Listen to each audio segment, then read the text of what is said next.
Bismillahirrahmanirrahim. Assalamualaikum warahmatullahi wabarakatuh.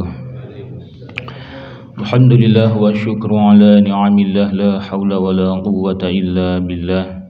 Allahumma salli wa sallim wa barik wa karim wa syarif wa azim ala sayyidina Muhammadin an-nabiyya ba'da wa ala alihi wa ashabihi wa mawalah.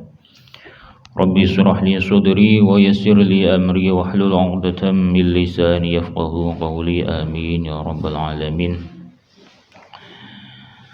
Segenap dewan kemakmuran masjid, para ustadz, para guru yang semoga senantiasa terus diberikan kekuatan dan penjagaan oleh Allah Subhanahu wa taala. Jamaah semuanya yang kita semoga terus diberikan Allah keistiqomahan dalam ketaatan, dalam kita terus menghidupkan majelis taklim, khususnya Coffee Morning di masjid tercinta kita Surur ini. Alhamdulillah, subuh ini kita semuanya masih diberikan Allah Subhanahu wa taala bisa berkumpul di Raudhah min Riyadil Jannah ya. Sebutan majelis taklim, semoga nantinya kita diberikan Allah manfaat dan barokah daripada majelis ini. Maka dalam kesempatan kali ini marilah kita memohon pada Allah Subhanahu wa taala dengan keberkahan munshanif hadzal kitab. Kita mohon pada Allah Subhanahu wa taala semoga kita semuanya yang saat ini lagi sakit Allah berikan kesembuhan, baik kita, saudara atau keluarga kita yang lagi susah Allah berikan kemudahan, yang lagi sempit Allah berikan kelapangan. Dan saat ini kita yang mempunyai suatu hajat bibarakati hadhil majlis, Allah kabulkan hajat-hajat kita. Yasir wa la tu'asir, alaika yasir bisirril Fatihah. A'udzu billahi minasyaitonir rajim. Bismillahirrahmanirrahim. Alhamdulillahi rabbil alamin. Ar-Rahmanir-Rahim, Maliki yaumiddin, Iyyaka na'budu wa iyyaka nasta'in, ihdinas siratal mustaqim, siratal ladzina an'amta 'alaihim ghairil maghdubi 'alaihim waladdallin. Amin. Ila hadrati habibina syafi'ina wa qurrati a'yunina sayyidina wa maulana al-Mustafa Muhammadin sallallahu alaihi wasallam wa ala alihi wa sahbihi wa azwajihi wa dhurriyyatihi wa ahli baitihi wa silsilatihi ajma'in. Susan ya Allah arba'atil a'immatul mujtahidin wa khulafa'ir rasyidin Abu Bakar as-Siddiq wa Umar bin al-Khattab wa Uthman bin Affan wa Ali bin Abi Thalib karramallahu wajhah. Khususan musannif hadzal kitab Nasahil Bad Asy-Syaikh Syihabuddin Ibnu Hajar al-Asqalani wa syarhiya Asy-Syaikh Muhammad Nawawi Asy-Syafi'i al-Bantani. أن الله يعلي درجاتهم في الجنة ويعيد علينا من بركاتهم وأسرارهم وأنوارهم وعلومهم. الفاتحة. أعوذ بالله من الشيطان الرجيم. بسم الله الرحمن الرحيم. الحمد لله رب العالمين الرحمن الرحيم مالك يوم الدين إياك نعبد وإياك نستعين اهدنا الصراط المستقيم صراط الذين أنعمت عليهم غير المغضوب عليهم ولا الضالين. Rabbi firli wa liwalidayya wa lil mu'minina amin. Kita belajar bareng Pak ya, para guru, semoga terus membimbing kita semuanya. Kita nerusin Nasaihul Ibad yang saat ini sudah maqalah ke-10. Ini kitab adalah termasuk kategori kitab tasawuf ya. Kitab tasawuf, kitab yang bahas tentang hati ya, tentang masalah-masalah qalbun lah kira-kira, yang dimana kitab ini disyarahi oleh ulama besar Indonesia, Syekh Nawawi Al-Bantani. Bismillahirrahmanirrahim. Wal maqalatul 'ashiratu, yaitu maqalah yang ke-10. Ambadiz zuhadi, itu disampaikan dari sebagian ulama min ahli zuhud. Jadi ulama-ulama ahli zuhud yang menyampaikan. Siapa para zuhad, para ahli zuhud itu? Wahum, dan adapun para ahli zuhud itu alladzina taqarrud dunya, yaitu orang-orang yang mereka senantiasa menjadikan dunia itu ihtaqarru, remeh atau enggak terlalu penting lah. Walam yubalu, dan tidak memperdulikan biha dengan dunia siapa para zuhad. Bal akhadhu, akan tetapi mereka mengambil daripada minha, daripada dunia, qadra daruratihim, ala kadar kebutuhan-kebutuhan yang memang penting banget, darurat. Ini kita mengertikan bahwa ada orang-orang para alim ulama itu mereka yang min ahli zuhud. Zuhud itu tidak sepenuhnya mereka yang terus meninggalkan duniawiyahnya terus fokus akhirat, enggak. Jadi artinya di dalam zuhud itu mereka terus miskin, tidak punya pakaian compang-camping, bukan itu. Tapi di sini zuhud adalah suatu sifat di mana bahwa hatinya itu tidak terikat dan tidak tersibukkan dengan dunia.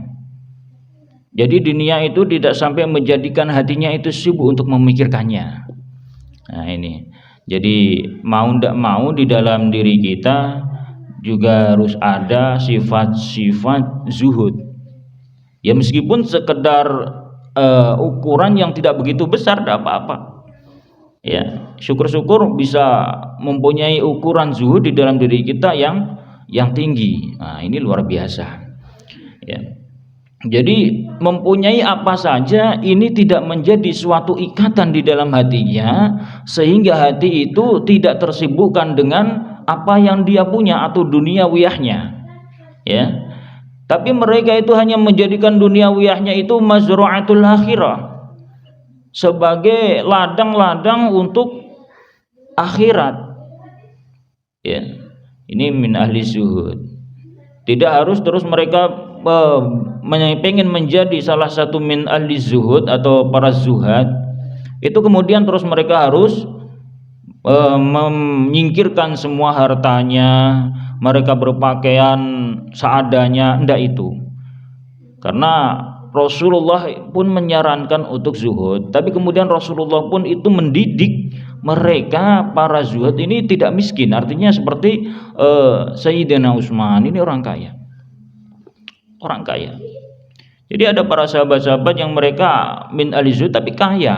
Nah, kenapa begitu? Nah ini ta'rif daripada zuhud itu yang intinya suatu sifat yang di dalam hati ini tidak menjadi suatu ikatan atau mengikat seseorang, hatinya itu terpaut atau terlalu senang, tersibukkan memikirkan duniawiyahnya. Nah ini harus ada di dalam diri setiap muslim. Biar kenapa? Biar gak terus begitu banyak mudah tertipu, dipermainkan dengan dunia. Wa mal hayatud dunya illa mata'ul gurur. Itu kesenangan yang menipu. Jika kesenangan-kesenangan yang menipu ini kemudian kita singkirkan, ya, maka kita itu tidak tertipu. Yang membuat menipu ini singkirkan. Nah, apa dawuhnya atau perkataan daripada ahli zuhad? Man aznaba dzamban, barang siapa atau siapa saja baik laki-laki maupun perempuan, muda maupun tua, kecil maupun besar, mereka yang mukallaf semuanya, aznaba dzamban, yang melakukan suatu dosa, wa huwa yadhaku ay tahammalahu, maksudnya itu dia membawa dosa, wa huwa yadhaku, kemudian dengan dia membawa dosa itu dia bangga atau dia sampai ketawa. Yadhaku, ketawa-ketawa. Ai wal halu annahu yafrahu bitahammuli, dia senang dengan dosa yang telah mereka perbuat. Maka jawabannya apa? Fa innallaha yudkhiluhun nara, maka sesungguhnya Allah akan melemparkannya, memasukkannya an-nara, di dalam neraka. Wa huwa yabki, dan dia akan menangis. Artinya ini, Pak. Kita setiap manusia salah satunya disifati mahalul khata' wan nisyan. Wa kana al-insanu zaluman jahula. Yang tidak luput daripada diri kita itu senantiasa berbuat dosa. Diakui nggak diakui, manusianya itu memang tempat dosa. Bahkan kalau namanya orang Jawa ya, dulu itu dosa itu apa namanya, perbuatan-perbuatan yang melalaikan itu, yang karena lalai. Jadi barang siapa dia yang melakukan dosa dan kemudian dia ketawa, dia senang, dia bangga dengan dosa-dosanya itu, maka Allah akan melemparkannya ke dalam neraka. Dosa itu ada yang disengaja, ada yang tidak disengaja. Bahkan ada dosa itu yang tidak tahu. Nah, kita tidak tahu. Ya, dosa yang disengaja, dosa yang tidak disengaja tapi tahu, nggak disengaja tapi tahu. Terus dosa yang kemudian nggak tahu. Ini Pak, ini setiap hari kita itu min ahli dzunub ya. Dalam setiap tingkah, ucapan kadang itu dosa saja. Dan ini yang dibahas di sini adalah mereka yang kemudian melakukan suatu dosa. Misalnya mereka itu habis melakukan suatu perbuatan dosa yang dilarang, misalnya mabuk-mabukan. Dengan dia bermabuk teriak-teriak, ketawa, bangga, atau dia habis naudzubillah membunuh orang.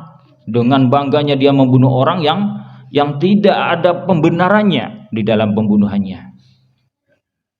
Atau dia habis mencuri, atau dia habis berzina kemudian dia bangga dengan perbuatan dosanya. Itu dosa-dosa yang besar, yang kayaknya di kalangan kita enggak. Ada dosa-dosa yang kecil yang kadang kita juga ketawa. Kita bohongin teman kita menipu teman di sekeliling kita. Misalnya kita dalam berdagang mencurangi mereka. Itu adalah dosa-dosa, Pak. Terus kita bangga, terus kita ada rasa senang, maka kita termasuk orang-orang yang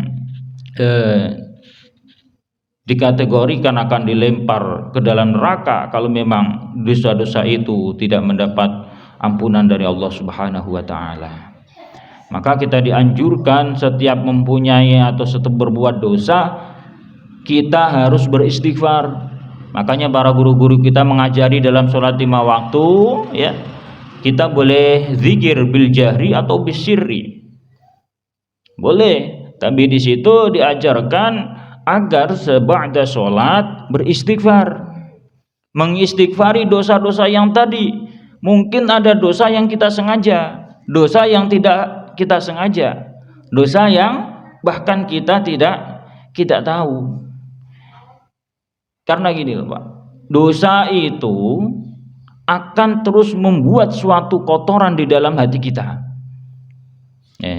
Jadi diibaratkan hati ini adalah suatu cermin yang kemudian cermin ini akan memantulkan nurullah, nurul ilahiyah, nurul Quran, yang kemudian itu nur-nur ini akan nampak di dalam suatu perbuatan kita. Ya, kalau kita mengingat dawuhnya baginda Rasul bahwa di setiap diri seseorang itu ada segumpal darah. Ya kan? Inna fil jasadi mudghah. Ada segumpal darah. Maka kemudian faida shaluhal jasadu kulluh. Ketika mudghah atau yang disebut ya segumpal darah tadi ini baik, maka akan baik seluruh perbuatan di dalam dirinya.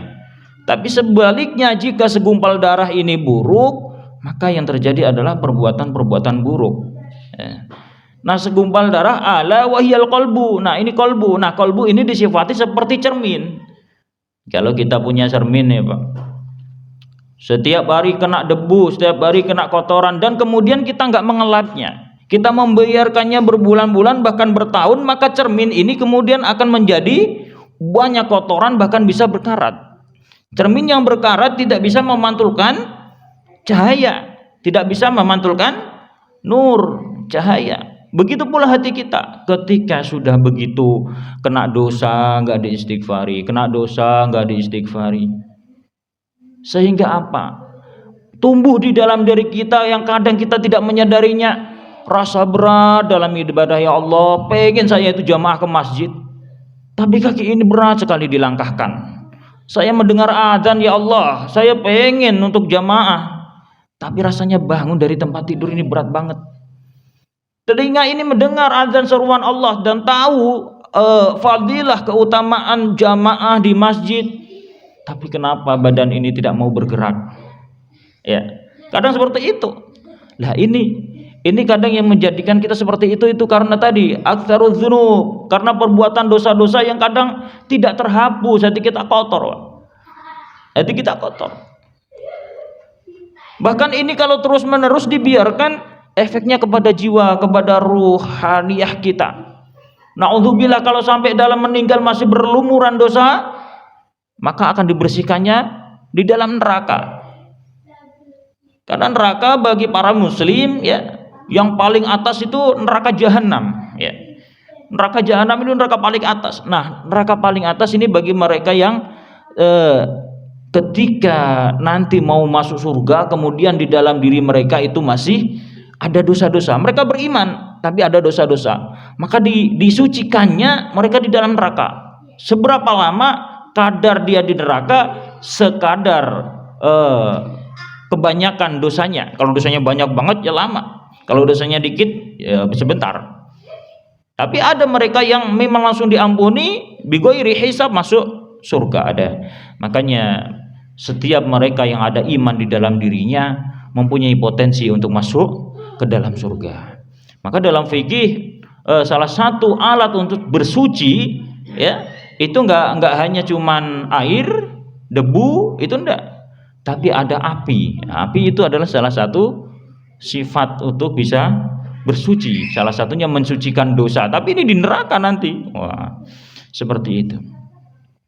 Jadi ini kita harus menjaga hati kita, mau tidak mau mencegah suatu perbuatan dosa-dosa yang kadang dosa itu, Pak, ketika satu kali kita melakukan itu akan merasa tidak nyaman. Misalnya kita sudah terbiasa sholat, kemudian sekali meninggalkan sholat, itu rasanya di hati tuh udah enak gitu. Tapi kalau kita sudah terbiasa meninggalkan sholat, menjadi biasa. Orang tidak pernah maling, ketemu teman lamanya, diajak maling. Mereka seseorang tidak pernah berjudi misalnya, ya. Kemudian diajak mereka ketemu teman berjudi. Walah nggak apa-apa, cuma 5.000, 10.000. Tapi kemudian setelah mereka selesai maling, selesai judi, selesai berbuat dosa ini, karena dia nggak biasa ini, dia pulang sampai rumah di dalam hatinya itu masih terngiang-ngiang, masih terfikirkan, masih macam-macam. Karena ini dosa yang tadi, Pak, menempel di dalam hati atau seperti kaca, sedikit itu kerasa banget. Tapi kalau kemudian ini terus dibiarkan, menjadi biasa berjudi, menjadi biasa berzina, masih biasa mencuri, biasa meninggalkan sholat, ini susah, ya. Kalau sudah terbiasa seperti itu nggak ada rasa, tidak sholat biasa, berjudi biasa. Nah ini jangan sampai kita tergolong min ahlil kabair atau orang-orang yang istiqomah dengan dosa. Makanya setiap dikit saja dosa yang menempel dalam hati kita itu kita bersihkan. Karena apa? Allah katakan yauma la yanfa'u malu wala banun, pada hari di mana harta dan anak-anak itu tidak Allah berikan manfaat. Yauma la yanfa'u malu wala banun illa man atallaha biqalbin salim, kecuali mereka yang datang dengan hati yang selamat, hati yang bersih. Ini salah satu daripada nanti yang akan bisa membentuk suatu akhlak di dalam diri kita. Kita menjadi orang yang tidak pendendam, menjadi orang yang tidak pendengki, menjadi orang yang tidak suka mencemooh atau sombong, ya. Jangan sampai kita punya diri kadang nggak sadar, Pak. Lihat tetangga kita punya sesuatu yang baru, iri. Ada teman ngomong nggak enak, benci. Kita kadang itu dengan tidak sengaja berkata-kata itu yang keluar ini kata-kata sombong. Apalagi kadang kita ngomong dengan mereka yang kita anggap derajatnya ini di bawah kita. Misalnya di rumah nih, kita punya asisten rumah tangga. Kadang sekata-kata kita ngomong, dan itu kita anggap biasa. Kita anggap biasa, kadang nggak menyadari bahwa ini adalah suatu dosa. Maka kemudian apa yang terjadi? Perbuatan-perbuatan dosa, baik itu haqqullah kepada Allah atau haqqul adami, semuanya tetap akan mendapatkan balasan. Wa may ya'mal mithqala dzarratin khairan yarah wa may ya'mal mithqala dzarratin syarran yarah. Makanya dosa-dosa ini kemudian nanti kadang Allah itu wujudkan atau tampakkan di dunia. Dalam maksud apa, Pak? Kadang Allah itu cuma pengen menegur. Saking kebangetan dia maksiat, kebangetan dia berbuat dosa, istiqomah lagi dosanya. Nggak ada yang tahu. Istrinya nggak tahu, keluarganya nggak tahu. Dia mempunyai dosa yang istiqomah. Entah apa itu dosa. Tapi kemudian dia tidak sadar-sadar, tidak mengudahi itu perbuatan berdosa, Allah tegur tuh kadang. Tegurannya apa, Pak? Kadang Allah berikan dia sakit. Allah dia berikan usaha susah. Kalau kadang nggak diuji dengan dia, kadang anaknya, keluarganya. Makanya setiap ada sesuatu yang kurang baik menimpa di dalam diri kita, kita kudu muhasabah. Ini dosa apa? Gitu. Ma asabaka min hasanatin fa minallah. Kalau ada suatu karunia kebaikan yang datang dari kita, ini tidak lain karena bi'aunillah, pertolongan Allah. Subuh ini, Pak, tidak banyak mereka yang bisa duduk di majelis seperti ini. Ini tidak lain kita harus terima kasih bahwa ini adalah bentuk daripada kasih sayang Allah kepada kita. Kita punya diri kok bisa ngaji, bisa sholat subuh. Beratnya kayak apa ini bagi mereka yang tidak diberikan pertolongan oleh Allah. Ya. Jadi itu dosa-dosa ada balasannya, apalagi dosa yang durhaka kepada orang tua. Ini konten langsung dibayar di dunia, langsung diincipin. Maka jangan sampai kita termasuk orang-orang yang dosa durhaka kepada orang tua. Ya. Jadi yang penting pokoknya jangan bangga, jangan ketawa dengan dosa kita. Li'anna haqqahu, karena setiap dosa mempunyai hak. Apa yang pertama? Ayyandama, untuk menyesal. Wa yastaghfirullah ayyandama wa yastaghfirullah ta'ala lidzalik. Karena setiap mereka yang mempunyai berbuat dosa, yaitu mempunyai hak di dalam dosa itu agar seseorang yang melakukan dosa itu menyesal dan memohon ampun kepada Allah. Ini kadang yang belum bisa juga di dalam diri kita nih, Pak. Kita itu istighfar, ya, tapi kemudian kita itu menghadirkan rasa menyesal. Ini yang rada susah nih, ya, rada susah. Istighfar kadang lisan bisa mengatakan astagfirullahaladzim dengan macam-macam bentuk istighfar, tapi di dalam hati ini tidak begitu. Kadang malah nggak sampai mohon pada Allah, apalagi menyesal. Nah ini perlu adanya menyesal, ya Allah. Begitu lemahnya iman hamba hingga terjerumus di dalam perbuatan dosa-dosa itu. Setiap istighfar begitu, ya Allah ampuni. Ya, kalau Engkau tidak mengampuni hamba, ya Allah, maka termasuk hamba tergolong orang-orang yang senantiasa terus merugi. Maka Allah mengatakan kita harus husnudzon pada Allah. Dalam Al-Quran Allah mengatakan, qul ya ibadiyalladzina asrafu, qul katakanlah ya Muhammad, wahai hamba-hamba yang melampaui batas, yang sudah begitu istiqomah dengan dosanya, la taqnatu min rahmatillah, jangan berputus dari rahmat dan kasih sayang Allah. Karena Allah, innallaha yaghfiru dzunuba jami'a innahu huwal ghafurur rahim. Karena Allah mengampuni semua dosa-dosa dan Allah Maha Pengampun lagi Maha Kasih Sayang. Maha Kasih Sayang. Salah satu sifat ya Allah dalam Al-Qur'an itu ghafura, wa kana Allah aliman ghafura, wa kana Allahu aliman ghafura. Jadi Allah itu kalau ghafura itu selalu memberikan ampunan terus. Jadi kita menyadari kelemahan, kekuatan iman kita, hubungan kita dengan Allah, maka kemudian kita husnudzon pada Allah. Pokoknya saya tugasnya meminta dan meminta, mengemis dan mengemis.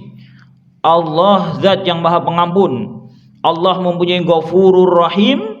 Ini bil maksud bahwa mereka yang ahli-ahli dosa ini akan bisa terus mendapatkan ampunan oleh Allah selagi dia meminta ampunan kepada Allah. Dan terus tadi menyesali perbuatan daripada dosa-dosa yang terus diperbuatnya. Nah ini kita harus Seperti itu, Pak. Husnudzon pada Allah, husnudzon. Kita itu dalam ilmu tauhid, dalam ilmu mengenal Allah, ini harus merasakan, tidak cukup dengan teori mengikuti atau taklid. Kita harus merasakan di dalam keheningan malam misalnya, atau dalam suatu apapun yang Allah takdirkan kepada diri kita, kita merasakan. Misalnya saat ini kita duduk, ini tidak lain pertolongan Allah. Kita sakit, tidak lain Allah yang bikin sakit, dan Allah pula yang memberikan kesembuhan. Dalam apapun kita menyadari itu, mengenal Allah dalam semua perbuatan, atau mengenal Allah dengan semua ciptaan-ciptaannya. Allah begitu banyak menunjukkan zat atau tanda-tanda kebesaran Allah dalam Al-Quran, yang dalam Al-Quran itu diunjukkan kepada kita agar kita unzuru qul siru fil ardi fangzuru, agar kita itu di bumi ini senantiasa mempelajari, melihat-lihat kaifa kana aqibatul ladina min qablihim, bagaimana Allah membuat alam semesta ini atau membuat keadaan para orang-orang terdahulu. Nah, ini kita ambil pelajaran dari situ. Allah ciptakan langit, Allah ciptakan bumi, kok ada hujan. Ini di Al-Qur'an kan sering diterangkan, Allah turunkan hujan. Ya, wa anzala minas samaa'i maa'a, turunkan hujan, ya Allah yang nurunin. Fa akhraja bihi minas samarat, kemudian dari air hujan itu Allah tumbuhkan macam-macam pepohonan yang terus kemudian berbuah. Siapa yang membuahkan itu? Siapa yang kemudian menghidupkan rumput-rumput pepohonan kok bisa bersemi, mempunyai warna yang berbeda? Ini kita harus mencari Allah di dalam ciptaan Allah itu. Dan kadang kita harus merasakan Allah terbiasa. Kita itu menjadi orang memang sering lalai. Padahal kita itu diperintahkan untuk senantiasa berzikir. Karena zikir itu membuat hati lebih tenang. Ya, ala bi dzikrillah tatma'innul qulub. Ini kita harus kita latih, Pak. Kalau guru saya dulu melatih itu gini. Kamu itu bisa memfokuskan, kalian itu bisa memfokuskan, kata saya. Zikir itu dengan satu titik. Salah satunya kadang kita itu berzikir Allah, la ilaha illallah. Ntar pikirannya kemana udah lupa. Misalnya bisiri, karena zikir bisiri ini lebih afdal, Pak. Lebih afdalnya karena ketika seseorang zikir bisiri, maka seluruh badannya ini ikut.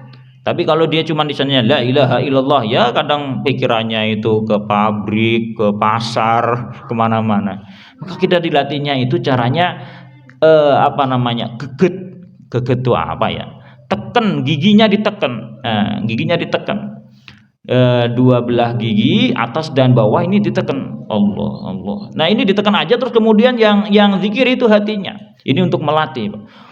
Nah, ini selama kita masih fokus, gigi kita masih neken, ini akan terus kita bisa zikir Allah. Dan memang iya, untuk buat ta'rif atau latihan tarbiyahnya ya, tarbiyah latihan awalnya itu seperti itu. Allah. Biar kita punya hati nih, Pak, nih diajak berzikir. Jangan sampai hati ini nggak ikut berzikir, ya. Karena zikir ini tadi termasuk bisa menghilangkan dosa-dosa, meminta pada Allah. Itu dosa, Pak. Masalah dosa yang kadang kita itu tahu itu dosa masih kita lakukan. Kadang memang kita tidak tahu, terjerumus di dalam dosa saking kebodohannya diri kita. Dan kadang ini hal-hal yang kadang kita anggap sepele, yang kadang tidak tahu. Kita marahi istri yang tidak pada tempatnya, kita berbuat zalim pada anak-anak kita. Ya, tadi termasuk kita punya pembantu atau asisten rumah tangga, kadang kita anggap mereka orang rendah, naudzubillah, sehingga kita mengatakan sesuatu yang kemudian membuat zalim. Ini orang zalim meskipun mereka tidak bisa memberikan suatu balasan, ini Allah, Pak, yang membalas. Makanya kadang itu meskipun kita menzalimi orang, kemudian kita tidak dibalas orang itu, maka ada orang lain yang membalas kita. Ini cara Allah. Cara Allah seperti itu. Ya. Begitu pula dengan kebaikan. Ketika kita berbuat baik kepada seseorang itu tidak membalas kebaikan kepada kita, tapi Allah membalas kebaikan itu dengan cara lewat orang lain. Kok ujuk-ujuk seperti ini? Makanya jangan ragu setiap kebaikan yang kita lakukan, karena innallaha la yudhi'u ajral muhsinin. Allah tidak mau kehutangan. ya, tidak mau kehutangan atas kebaikan-kebaikan yang mereka lakukan, itu pasti mendapat balasan. Wa man ata'a, dan barang siapa laki-laki perempuan ata'a yang taat kepada Allah, wa huwa yabki, dan dia itu nangis di dalam taat, ya, nangis hayaan karena malu, minallahi ta'ala, kepada Allah ta'ala, wa khaufan, dan karena takut, minhu, daripada dosa, ya, ala tafsirihi fi tilka ta'ah, di dalam lalainya di dalam melakukan taat. Jadi barang siapa yang taat terus kemudian dia sampai nangis di dalam taatnya, itu dikarenakan kok ya Allah, saya punya diri yang begitu berlumuran dosa, masih Engkau takdirkan bisa bersujud kepadamu. Ya Allah, diri ini terus berbuat zalim, begitu banyak dosa, tapi Engkau takdirkan bisa ziarah di makam baginda Rasul, bisa bersujud di samping Ka'bah, ya. Ini kan rata-rata pada nangis nih, ingat dosanya kalau di sana. Lah ini orang-orang yang seperti ini, fa innallaha ta'ala, maka sesungguhnya Allah ta'ala yudkhiluhul jannah, akan memasukkan mereka ke dalam surga, wa huwa yadhaku, dan dia senantiasa berbahagia, ya, berbahagia. Dia di dunia nangis karena begitu takutnya dan harapannya kepada Allah. Allah masukkan nanti di surga, dia ketawa-ketawa. Yafrahu ghayatal farhi, dia bahagia dengan bangetnya bahagia. Li husuli matlubihi wa huwa afullah, karena dia berhasil mendapatkan apa yang dicari, yaitu wa huwa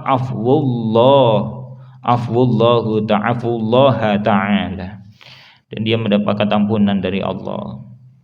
Taat, Pak. Jadi taat itu kita ya kadang punya hati itu kadang jarang menangis. Ini kita raba, kenapa kok punya hati kok sampai menangis seperti ini? Susah menangis. Ya ini kan kita harus tahu nih. Jangan sampai kita mempunyai hati itu yang summum bukmun umyum fahum la yarji'un, atau naudzubillah sampai khatamallahu ala qulubihim wa ala sam'ihim wa ala absarihim isyawatu wa lahum adzabun adzim. Jangan sampai, Pak. Kata Allah apa? Mereka orang-orang itu ada yang Allah kemudian jadikan dia punya telinga, itu tidak mendengar. Ada pengajian, ada seruan, ada ajakan di dalam suatu kebaikan dengan ketaatan, tapi kemudian apa yang terjadi? Dia tidak begitu memperhatikannya. Ada suara azan begitu kencengnya, tarhim subuh kenceng, mantep bener gitu ya. Di masjid ini itu sangat membangunkan gitu. Bagi mereka yang senang, sangat membantu. Tarhim kenceng, azan kenceng, bahkan qomat ini kita tahu waktunya. Barokah di masjid ini. Itu kedengeran di telinga, tapi kemudian apa? Enggak kedengeran di dalam telinga hatinya. Ini disebut summum bukumun omyung, ya. Dia punya lisan, tapi itu kemudian tidak digunakan berzikir, bertilawatil Quran. Sekali lisanin gibah, ngomongin orang itu lancar, tapi giliran baca Quran tuh berat, Pak. Nah ini dikarenakan tadi hati-hati yang kotor, makanya kita terus istighfar, mohon maaf pada Allah. Meskipun kita nggak merasa dosa, ya. Karena tadi ada kadang kali dosa yang kita itu tidak sengaja atau tidak tahu. Seperti itu. Jadi taat sekali-kali belajar nangis. Dalam tahajud nangis. Kan nggak bisa nangis karena dosa. Nangis, ya Allah, punya hati kok keras banget seperti ini. Keras banget ini seperti ini. Ya, kita harus ngelus-ngelus dada kita. Harus meraba-raba dada kita. Begitu kerasnya hati ini, begitu banyak dosa ini. Ya, mumpung Pak, mumpung kita masih diberikan kesempatan oleh Allah bisa tobat. Ya, istighfar malam yugorgir. Istighfarlah, mohon ampun pada Allah malam yugorgir, sebelum roh nyampe di tenggorokan. Masih ada kesempatan. Tapi kalau sudah roh lewat, sudah pindah alam, tak ada bisa bertobat lagi, ya. Jadi syarat-syarat menjadi tobat itu salah satunya yaitu menyesali perbuatan yang telah diperbuat. Ya, rukun daripada tobat yang pertama menyesali. Mungkin dahulu yang kita saat ini sudah tua, pernah muda, mungkin pernah melakukan maksiat dosa-dosa yang tidak terlupakan? Yang pertama kita menyesal. Yang kedua kita tidak berazam tidak mengulanginya. Yang ketiga tidak mendekati perbuatan itu lagi. Ya, ini salah satunya. Tidak mendekati perbuatan, misalnya kita dulu itu punya komunitas perjudian, entah itu berupa kartu-kartuan atau bola-bolaan atau yang lain halatnya. Tapi kalau di situ masih perjudian, kita jauhi segala macam bentuk perjudian itu. Atau kita dulu memang mungkin seorang peminum gitu, kita jauhi segala bentuk macam minuman yang memabukkan. Ya, kita menyesal, kita jauhi dan berusaha tidak mengulangi apapun bentuk dosa kita. Itu daripada rukun-rukun khutbah. Ya, rukun-rukun tobat. Yes. Yang kedua, agar kita bisa terhindar dari perbuatan dosa-dosa, ya, kita itu harus musyahadah, ya. Tadi ta'rifnya kita sudah mengetahui bahwa dosa itu seperti setitik hitam yang akan bisa terus menempel di dalam hati kita, yang kemudian menjadikan hati gelap, disebutnya hati gelap. Bahkan hati itu berkarat, gitu ya. Nanti sudah ada. Dan efek-efeknya timbulnya daripada dosa itu ya tadi, malas ibadah, berat ibadah, ada seruan, ada pengajian segala macam, hati ini enggak tersentuh. Ada bacaan Quran, enggak ada efeknya. Bagi hati-hati yang bersih, idza dzukirallahu wajilat qulubuhum wa idza tuliyat alaihim ayatuhu zadatsum imana. Kalau dia zikir itu hati bergetar-getar, kalau dibacakan Al-Qur'an bertambah imannya. Ini hati-hati yang bersih. Nah, kalau hati kita belum bisa itu, nah kita harus melatihnya. Salah satu termasuk kita biar terhindar daripada dosa yang menempel di dalam hati, itu harus musyahadah. Musyahadatah itu menyaksikan, Pak. Sering-seringlah merasakan diawasi Allah. Ya'lamu ma fis samawati wal ard. Dia Allah, zat yang maha mengetahui apa yang ada di langit dan di bumi. Wa ya'lamu ma tusirruna wa ma tu'linun. Kita tadabburi ayat ini aja. Dan Allah, zat yang maha mengetahui apa yang mereka sembunyikan. Meskipun tidak ada yang tahu di antara keluarganya, tidak ada yang tahu di antara masyarakatnya, tapi hanya Dia yang tahu. Tapi ada satu lagi, Allah ya'lamu ma tusirruna wa ma tu'linun. Allah yang mengetahui yang baik yang mereka sembunyikan, sir, atau mereka nampakkan. Ya, itu Allah tahu. Wallahu alimum bidzatis sudur. Bahkan nih, yang sampai kita tidak mengucapkannya nih, kita mengatakan dalam hati saja, Allah tahu. Orang ngomongnya kagak enak, misalnya kita iri saja sama dengki sama tetangga, ya. Kita tidak senang sama seseorang, itu tanpa kita ucap, Allah tahu. Innahu alimum bidzatis sudur. Kita tadabburi ayat ini. Salah satu ayat dalam Al-Quran, dan banyak sekali. Innallaha ya'lamu ma tusirruna wa ma tu'limun tukhfi wa ma tukhfi fi sudurihim, kayak begitu. Kalau ini surat At-Taghabun ayat 4. Ya'lamu ma fis samawati wal ardi wa ya'lamu ma tusirruna wa ma tu'linun. Kita merasa diawasi terus oleh Allah. Salah satunya tadi berzikir Allah, Allah. Geget aja giginya, jadi pikiran biar tidak lari kemana-mana, tapi fokus kepada gigi yang digeget. Latihan bisa. Terus satu ayat lagi buat kita mentadaburi satu ayat agar kita bisa musyahadah. Latihan musyahadah, meskipun kadang lupa, tapi terus berlatih. Disaksiin oleh Allah diri kita nih. Al yauma nakhtimu ala afwahim. Ingatlah di mana pada hari di mana itu Allah kunci para lisan-lisan afwahim, para mulut-mulut ini dikunci oleh Allah. Ada suatu hari nanti Allah kunci itu. Al-yauma nakhtimu ala afwahim wa tukallimuna aydihim. Dan kemudian tangan mereka itu akan berbicara. Wa tashhadu arjuluhum. Dan kemudian kaki-kaki mereka akan menjadi saksi. Bima kanu yaksibun, terhadap apa yang mereka perbuat. Kita ingat, kita punya diri dari ujung kepala sampai ujung kaki. Semuanya bakal ada hisabnya. Semuanya bakal ada hitungannya. Semuanya bakal ada ganjarannya. Yang dimana ketika lisan ini yang ahli bicara, ahli tata bahasa, retorika, dia pahami semua, kemudian Allah kunci tidak bisa berkata-kata, tangannya mereka yang berbicara, kakinya menjadi saksi atas perbuatannya, ya. Terus kemudian tidak bisa mereka mengelak dari perbuatan-perbuatan atau hisabnya Allah Subhanahu wa taala. Allahu alimun bidzati sudur. Kita ingat-ingat ayat ini, Pak. Ini kan di Yasin ya. Al-yawma nakhtimu ala afwahihim wa tukallimuna aydihim wa tashhadu arjuluhum bima kanu yaksibun. Yasin ini. Surat Yasin. Cari aja di Yasin, enggak tahu saya ayat berapa. Wes Pak ya. Jadi itu menangisi hati yang keras, kita istighfar, menyesal pada Allah. Ya. Jam berapa isyraqnya ini? Udah ya. Ya semakolah satu-satu enggak apa-apa Pak ya.